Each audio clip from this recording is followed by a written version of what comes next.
Hi friends, welcome back to Vighneya ventures and vlogs. ఏంటి ఏ log తెచ్చేస్తాను అనుకుంటున్నారా?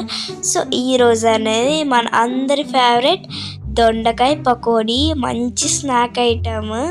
సో మరి రెసిపీలోకి అయితే ఎంటర్ అయిపోదాం. ఫస్ట్ అయితే దొండకాయల్ని సన్నంగా చూపించినట్టయితే కట్ చేసుకొని దాన్ని మంచిగా కడిగేసుకున్న తర్వాత కొన్ని ఆనియన్స్ అవి కూడా సన్నంగా చాప్ చేసుకున్నవి అయితేనే మంచి టేస్ట్లో అయితే వస్తాయి.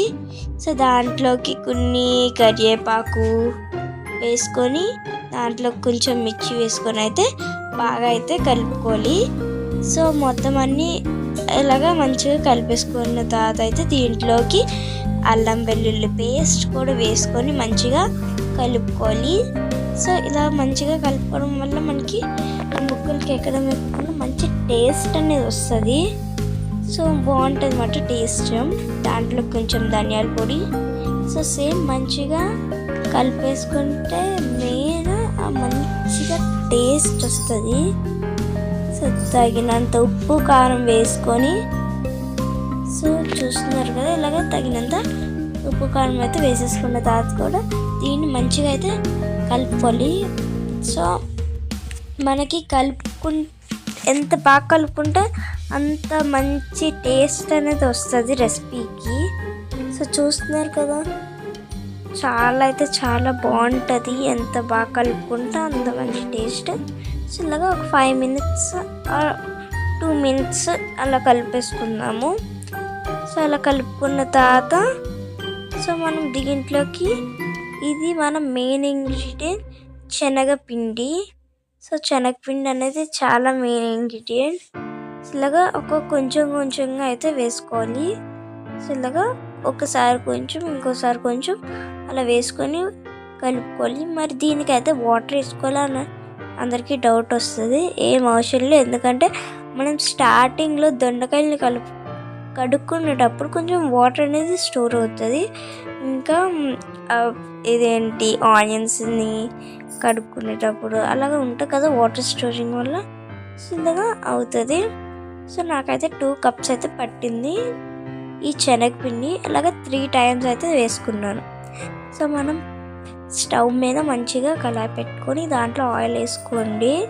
సో ఆయిల్ హీట్ ఎక్కిన తర్వాత అయితే మనం సో దాంట్లోకి అయితే మంచిగా మ్యాగ్నెట్ అయిన దొండకాయ మిశ్రమాన్ని అయితే వేసేసుకుందాం. సో చూస్తున్నారు కదా ఇలాగ స్లోగా అయితే వేసేసుకోండి. సో ఇలాగ ఒక గోల్డెన్ ఫ్లేవర్ రంగు వచ్చే వరకు మనమైతే వీటిని ఫ్రై చేసుకోవాలి. సో అర్థమైంది కదా, ఏ కలర్ గోల్డెన్ ఫ్రై వచ్చే వరకు. సో అలాగా ఫ్రై చేసుకుంటే అప్పుడు మనకి టేస్ట్ అనేది ఉంటుంది, అంటే మంచిగా ఫ్రై అయ్యి మంచిగా ఉడుకుతుంది. సో ఆ కలర్ రాకపోతే మంచిగా ఉడకదు. ఇలాగా ఒకవైపు ఫ్రై అవుతే ఇంకోవైపు తిప్పుకుంటూ అలా ఫ్రై చేసుకోండి. సో చూస్తున్నారు కదా, సో ఇలా ఫ్రై చేసుకుంటే అయితే మనకి మంచిగా క్రిస్పీగా అయితే వస్తాయి. గోల్డెన్ బ్రౌన్ కలర్ అనేది మంచి క్రిస్పీగా అయితే ఉంటాయి. సో ఏదైనా ఇంకా గోల్డెన్ బ్రౌన్ కలర్లో వచ్చేవరకే. సో చూస్తున్నారు కదా ఇలా గోల్డెన్ బ్రౌన్ కలర్లో వస్తే మనకు కొంచెం క్రిస్పీగా లోపల ఉడికి చాలా బాగుంటుంది. చూస్తున్నారు కదా, మనం ఇదొక్కటే పకోడీ, ఈ ఒక్క పకోడీ అనే కాదు, సో ఈ పకోడీ ఏదైనా ఇలా చేసుకుంటే కొంచెం క్రిస్పీగా బాగుంటాయి మెయిన్. సో చూస్తున్నారు కదా, సో ఇలాగా ప్లేట్లోకైనా తీసేసుకుందాము. సో ఇలాగా ఉంటుంది. సో చూస్తున్నారు కదా ఎంత బాగుందో, నోరు ఎలా ఉంది కదా. సో చాలా బాగుంది, చూస్తూనే ఎంత బాగుందో. సో మరి నెక్స్ట్ 5 అయితే వేసేసుకుందాం రండి. సో ఎలాగ మళ్ళీ ఆయిల్లోకి అయితే వేసేసుకుందాము. సో స్లోగా అయితే వేసేసుకుందాము.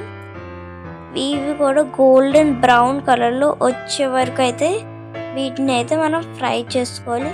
సో ఒకవైపు తిప్పుకుంటూ అలాగా చేసుకున్న తర్వాత ఇదిగోండి ఇలా గోల్డెన్ బ్రౌన్ కలర్లో అయితే రావాలి. సో చూస్తున్నారు కదా, ఇలాగ వస్తే మనకైతే ఈజీగా తెలిసిపోద్ది ఓకే రెడీ అయిపోయి అన్నీ. సో చూస్తున్నారు కదా, ఇంత వస్తే మనకి క్రిస్పీగా ఇంకా మంచి టేస్ట్ అయిన దొండకాయ పకోడీ అనేది రెడీ అయిపోయింది. సో చూస్తున్నారు కదా, నేనైతే మంచి క్రిస్పీగా అయితే వచ్చాయి నాకు. సో ఆ టేస్ట్ కూడా చేశాను, సూపర్ ఉంది. మీరు కూడా మీ ఇంట్లో స్నాక్స్ కింద అలా అయితే